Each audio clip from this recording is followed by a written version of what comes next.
السلام علیکم ورحمۃ اللہ وبرکاتہ۔ بسم اللہ الرحمن الرحیم۔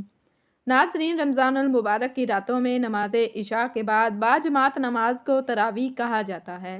نماز تراویح کی فضیلت رسول اللہ صلی اللہ علیہ وسلم نے بیان فرمائی ہے۔ ماہ رمضان المبارک کی راتوں میں باجماعت ادا کی جانے والی نماز کا نام تراویح ہے۔ اس نماز کا نام تراویح اس لیے رکھا گیا کیونکہ جب لوگوں نے جماعت کے ساتھ تراویح پڑھنا شروع کی تو وہ ہر 4 رکعت کے بعد اتنی دیر آرام کرتے تھے جتنی دیر میں 4 رکعت پڑھی جاتی تھیں، یعنی تراویح کے معنی آرام والی نماز ہے۔ نماز تراویح کی فضیلت حدیث نبوی صلی اللہ علیہ وسلم میں اہمیت اور فضیلت بیان کی گئی ہے۔ رسول اکرم صلی اللہ علیہ وسلم نے فرمایا، جو رمضان میں ایمان کے ساتھ اور طلب ثواب کے لیے قیام کرے تو اس کے گزشتہ گناہ بخش دیے جائیں گے۔ رمضان المبارک کے مہینے میں اہل ایمان مختلف النوع اور ہمہ جہت عبادات اور ریاضات کے اہتمام کے ذریعے خالق کائنات کا قرب حاصل کر لیتے ہیں۔ اس ماہ مقدس کی متنوع اور ہمہ پہلو عبادات میں سے ایک اہم ترین اور مخصوص عبادت نماز تراویح ہے۔ دن کا روزہ اور رات کی تراویح رمضان کی 2 اہم اور کلیدی عبادات ہیں، یعنی رمضان المبارک میں جہاں دن میں روزے کا اہتمام کیا جائے وہیں ماہ سیام کی راتوں کو تراویح کا بھی التزام رکھا جائے۔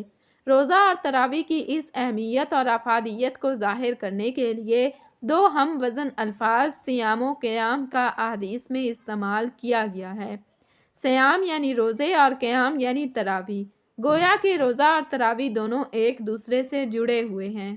رمضان المبارک میں تراویح کا اہتمام رسول اللہ صلی اللہ علیہ وسلم، خلفائے راشدین اور صحابہ کرام کے زمانہ اقدس سے ہر زمانے اور عہد میں کیا جاتا رہا ہے۔ امام مسلم، احمد، ابن راہویہ، ابن حبان اور بہقی نے روایت کردہ ایک حدیث مبارکہ ہے جس میں حضرت عائشہ صدیقہ رضی اللہ تعالیٰ عنہا بیان کرتی ہیں، حضور نبی اکرم صلی اللہ علیہ وسلم آدھی رات کو تشریف لے گئے اور مسجد میں نماز پڑھی۔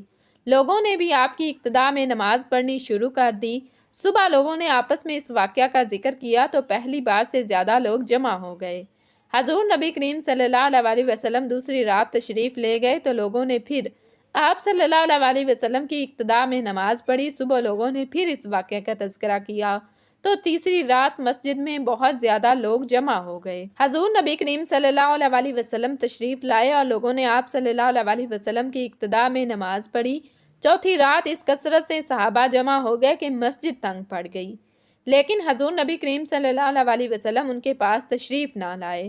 لوگوں نے نماز پکارنا شروع کر دیا۔ حضور صلی اللہ علیہ وسلم نہیں آئے حتیٰ کہ نماز فجر کے وقت تشریف لائے۔ جب نماز ہو گئی تو آپ صلی اللہ علیہ وسلم نے لوگوں کی طرف متوجہ ہو کر کلمہ شہادت پڑھنے کے بعد فرمایا، گزشتہ رات تمہارا حال مجھ سے مخفی نہ تھا، لیکن مجھے یہ خوف تھا کہ تم پر رات کی نماز تراویح فرض کر دی جائے گی اور تم اس کی ادائیگی سے عاجز ہو جاؤ گے۔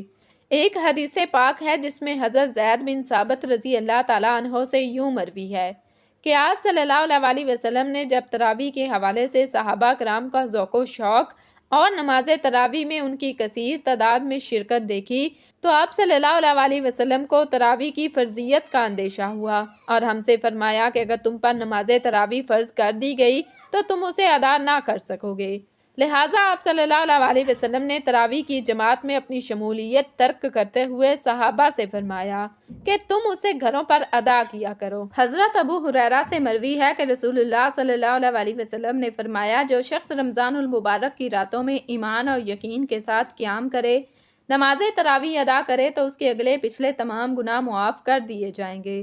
حضرت ابو ہریرہ ہی سے ایک دوسری روایت اس طرح منقول ہے، رسول اللہ صلی اللہ علیہ وسلم ہمیں رمضان کی راتوں میں قیام کرنے یعنی تراویح کی خوب ترغیب دیا کرتے تھے۔ رسول اللہ صلی اللہ علیہ وسلم نے رمضان کی راتوں میں تراویح کا مکمل اور ہمیشہ تو اہتمام نہیں فرمایا، صرف چند راتوں میں آپ کی حیات مبارکہ میں تراویح کی ادائیگی کا ذکر ملتا ہے۔ آپ کی اس ممانت کے بعد صحابہ کرام انفرادی طور پر نماز تراویح ادا کرتے رہے۔ ایک حدیث ہے کہ جسے امام بخاری، مالک ابن خزیمہ، عبدالرزاق اور بہقی نے روایت کیا ہے۔ حضرت عبد الرحمن بن عبد القاری روایت کرتے ہیں کہ میں حضرت عمر رضی اللہ تعالیٰ عنہ کے ساتھ رمضان کی ایک رات مسجد کی طرف نکلا تو لوگ متفرق تھے، کوئی تنہا نماز پڑھ رہا تھا اور کسی کی اقتداء میں ایک گروہ نماز پڑھ رہا تھا۔ حضرت عمر رضی اللہ تعالیٰ عنہ نے فرمایا، میرے خیال میں انہیں ایک قاری کے پیچھے جمع کروں تو اچھا ہوگا۔ انہوں نے حضرت ابی بن کعب رضی اللہ تعالیٰ عنہ کے پیچھے سب کو جمع کر دیا۔ پھر میں ایک اور رات ان کے ساتھ نکلا اور لوگ امام کے پیچھے نماز پڑھ رہے تھے۔ حضرت عمر رضی اللہ تعالیٰ عنہ نے انہیں دیکھ کر فرمایا، یہ کتنی اچھی بدعت ہے، اور وہ نماز جس سے لوگ سوئے رہتے ہیں وہ اس سے بہتر ہے جسے لوگ ادا کر رہے ہیں۔ اس بہتر نماز سے آپ کی مراد رات کے آخری پہر کی نماز یعنی نماز تہجد تھی، کیونکہ لوگ اول شب میں قیام یعنی نماز تراویح ادا کرتے تھے۔ حضرت عمر رضی اللہ تعالیٰ عنہ کے وصال کے بعد حضرت علی رضی اللہ تعالیٰ عنہ نے آپ کے اس اقدام کی تعریف کرتے ہوئے فرمایا، اللہ عمر رضی اللہ تعالیٰ عنہ کی قبر کو اسی طرح نور سے معمور رکھے جیسے انہوں نے ہماری مساجد کو قرآن کے نور سے معمور کر دیا۔ تراویح کی نماز مردوں عورتوں دونوں کے لیے سنت مؤکدہ ہے، فرض نہیں ہے، اور اس کا وقت صبح صادق سے پہلے تک کا ہے۔ چنانچہ تراویح کی نماز اگر چھوٹ جائے تو اس کی قضا نہیں ہو سکتی۔ جب ایک مسلمان کے سارا سال اسلامی مہینے کے مطابق 330 دن کے گناہوں کو اللہ تعالیٰ بخش دیتا ہے، جس طرح انسان بھوک اور پیاس کی شدت کو محسوس کرتا ہے، بھوک اور پیاس میں جلتا رہتا ہے، جتنی شدت سے بھوک اور پیاس لگتی ہے اس طرح آگ پیدا ہوتی رہتی ہے۔ ایندھن کی آگ میں چیزیں جل کر راکھ ہوتی ہیں، اور رمضان میں روزے دار کی بھوک پیاس سے جو آگ بنتی ہے اس سے اللہ تعالیٰ مسلمان کے سارے سال کے گناہوں کو جلا کر رکھ دیتا ہے۔ آخری روزے اللہ تعالیٰ روزے دار کے پورے سال کے گناہوں کو اس طرح جلا دیتا ہے، روزے دار کو پاک اور صاف کر دیتا ہے جیسے کہ اس انسان نے ابھی جنم لیا ہو۔ حج کا مہینہ آتا ہے تو انسان کے اعمال ویسے کے ویسے ہی رہتے ہیں جیسے پہلے ہوتے ہیں۔ جب رمضان آتا ہے تو نبی اکرم صلی اللہ علیہ وسلم کا فرمان ہے، ہر نیک کام کرنے کا ثواب کئی گنا بڑھ جاتا ہے۔ ایک فرض کو ادا کرنے کا ثواب 70 فرائض کو ادا کرنے کے ثواب کے برابر ہوتا ہے۔ ایک نفل کو ادا کرنے کا ثواب ایک فرض کے ادا کرنے کے برابر کر دیا جاتا ہے۔ نبی اکرم صلی اللہ علیہ وسلم کا فرمان ہے کہ تراویح کے ہر سجدے کے بدلے میں اللہ تعالیٰ 1500 نیکیاں عطا کرتا ہے۔ اس لیے ہم کو چاہیے کہ روزے کے مہینے میں دنیاوی کاموں کو کم وقت دیں، زیادہ سے زیادہ وقت اللہ تعالیٰ کی یاد میں مصروفیت میں گزاریں، کیونکہ عام دنوں کی نسبت رمضان المبارک میں اللہ تعالیٰ ثواب کو کئی گنا بڑھا دیتا ہے۔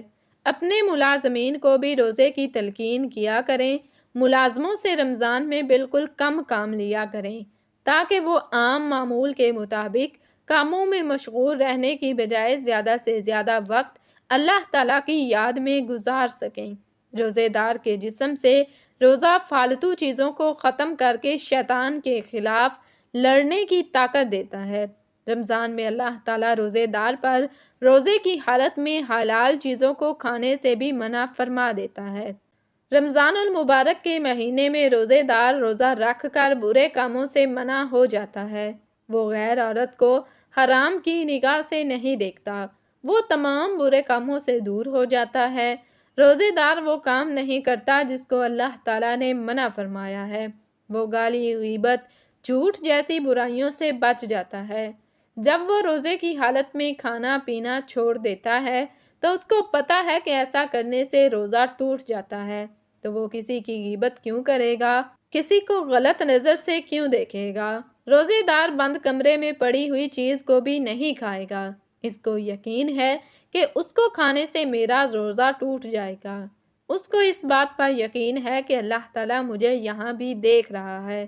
روزے دار کبھی بھی بند کمرے میں پانی نہیں پیے گا، نہاتے ہوئے بھی اپنے منہ میں پانی کا قطرہ نہیں جانے دے گا، کیونکہ اس کو یقین ہے کہ اللہ تعالیٰ مجھے ہر جگہ دیکھ رہا ہے۔ لوگ کہتے ہیں کہ رمضان المبارک میں جھوٹ نہیں بولنا چاہیے، رمضان المبارک میں کم نہیں تولنا چاہیے۔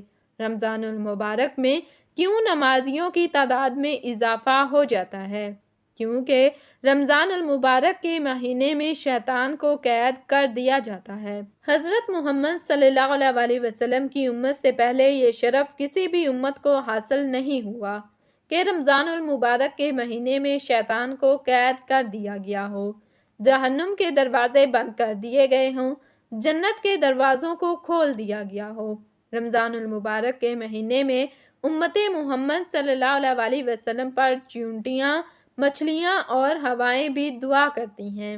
کسی امت کو یہ شرف حاصل نہیں ہوا کہ رات کے آخری پہر عبادت کرنے سے اس کے نظار جنت کی حوریں جنت کے دروازوں پر کھڑے ہو کر رہی ہوں۔ اللہ تعالیٰ نے روزے دار کے لیے جنت تیار کی ہے کہ دنیا میں میرے اس نیک بندے نے روزہ رکھ کر سارا دن بھوک اور پیاس سے گزار دیا تھا، میں یہاں اس کا صلہ اپنے نیک بندے کو عطا کروں گا۔ ناظرین، دین اسلام میں قیام اللیل کی بہت فضیلت بیان کی گئی ہے کہ بندہ مومن اپنی نیند کو قربان کر کے رب کی بارگاہ میں سر سجود ہو اور صلاۃ تہجد ادا کرے۔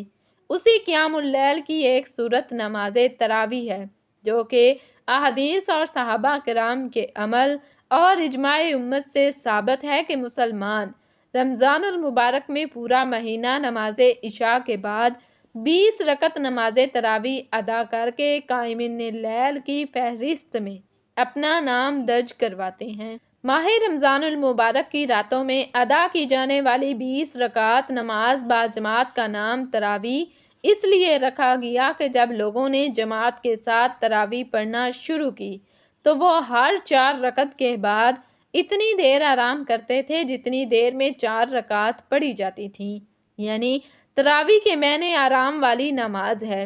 نماز تراویح ہر مسلمان عاقل اور بالغ مرد و عورت پر سنت مؤکدہ ہے اور اسے باجماعت ادا کرنا سنت علی الکفایہ ہے۔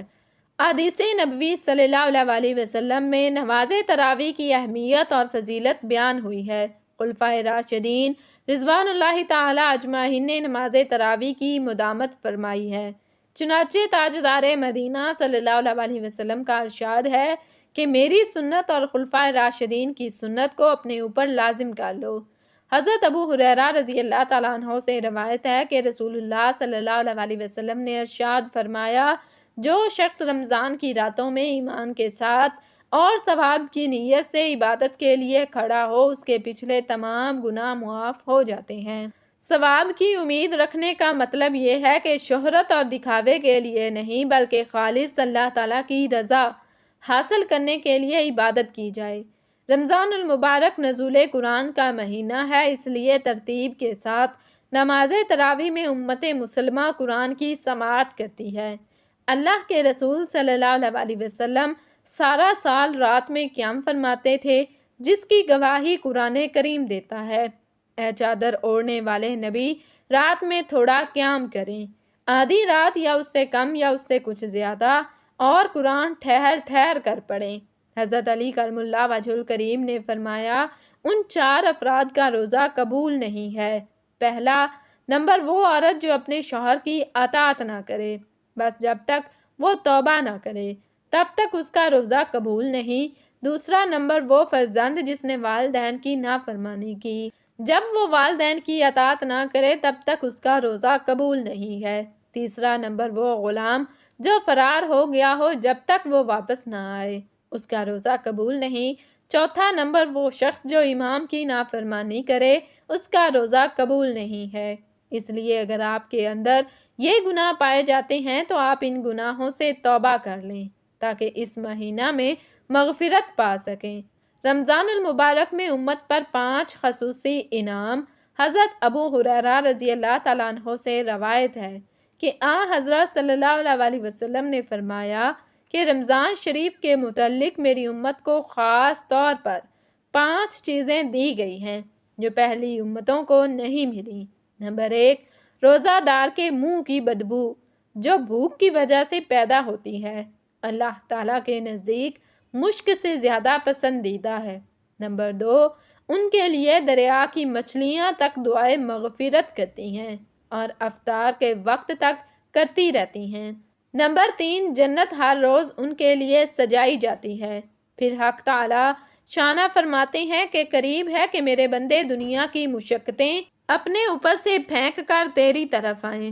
نمبر 4، اس ماہ مبارک میں سرکش شیاطین قید کر دیے جاتے ہیں کہ وہ رمضان میں ان برائیوں کی طرف نہیں پہنچ سکتے جن کی طرف غیر رمضان میں پہنچ سکتے ہیں۔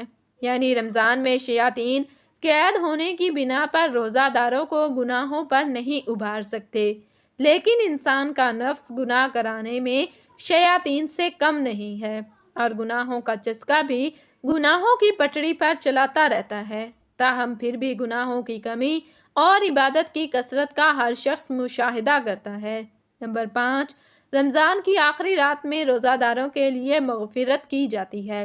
صحابہ کرام رضوان اللہ تعالی علیہم اجمعین نے عرض کیا کہ کیا شب مغفرت شب قدر ہے؟ فرمایا نہیں، بلکہ دستور یہ ہے کہ مزدور کو کام ختم ہونے کے وقت مزدوری دے دی جاتی ہے۔ حضرت ابو مسعود غفاری رضی اللہ تعالیٰ عنہ سے روایت ہے کہ میں نے رسالت مآب صلی اللہ علیہ وسلم سے رمضان کے چاند نظر آنے پر یہ ارشاد فرماتے ہوئے سنا کہ اگر لوگوں کو یہ معلوم ہو جائے کہ رمضان المبارک کی کیا حقیقت ہے تو میری امت یہ تمنا کرے کہ سارا سال رمضان ہی ہو جائے۔ پھر قبیلہ خزاعہ کے ایک شخص نے عرض کیا، اے اللہ کے نبی، رمضان المبارک کے بارے میں ہمیں کچھ بتلائیے۔ آپ صلی اللہ علیہ وسلم نے ارشاد فرمایا، رمضان المبارک کے لیے جنت شروع سال سے اخیر سال تک سجائی جاتی ہے۔ جب رمضان شریف کا پہلا دن ہوتا ہے تو عرش اعلیٰ کے نیچے سے ایک ہوا چلتی ہے جس سے جنت کے درختوں کے پتے ہلنے اور بجنے لگتے ہیں اور حوریں عرض کرتی ہیں، اے ہمارے رب، اس مبارک مہینے میں ہمارے لیے اپنے بندوں میں سے کچھ شوہر مقرر کر دیجیے جن سے ہم اپنی آنکھیں ٹھنڈی کریں اور وہ ہم سے اپنی آنکھیں ٹھنڈی کریں۔ اس کے بعد پھر آپ صلی اللہ علیہ وسلم نے فرمایا، کوئی بندہ ایسا نہیں ہے کہ رمضان المبارک کا روزہ رکھے گا مگر یہ بات ہے کہ اس کی شادی ایسی حور سے کر دی جاتی ہے جو ایک موتی سے بنے ہوئے خیمے میں ہوتی ہے، جیسا کہ اللہ تعالیٰ نے کلام پاک میں فرمایا ہے کہ حور مقصورات فی الخیام، یعنی حوریں خیموں میں رکی رہنے والی۔